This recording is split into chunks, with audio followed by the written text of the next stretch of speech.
Axel de Tarlet, la Chine expérimente donc un TGV magnétique capable de filer à 600 km/h. Oui, alors c'est un train qui flotte en l'air grâce à un système d'aimant qui se repousse. Donc vous voyez, il n'y a aucun frottement et ça permet d'aller plus vite, aucune vibration. Donc 600 km/h, donc 2 fois plus vite que nos TGV classiques.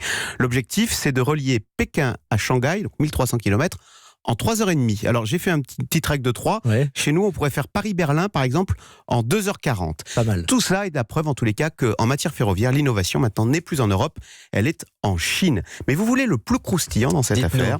En fait, ce train magnétique existe déjà. Il s'appelle le Maglev. C'est une ligne de 30 km qui relie l'aéroport de Shanghai à la ville de Shanghai à plus de 400 km/h. Et question, qui a construit ce Maglev, donc ce train magnétique à très haute vitesse? Pas les Français. Non, ce sont pas loin, ce sont les Allemands de Siemens. Et donc ça veut dire quoi? Qu'on a eu tort de faire tous ces transferts de technologie? Eh ben écoutez, on ne peut que constater que les Chinois se sont très rapidement appropriés ces technologies et qu'ils viennent maintenant nous concurrencer, voire même pire, nous dépasser. Parce qu'il y a un deuxième coup de poignard dans cette affaire.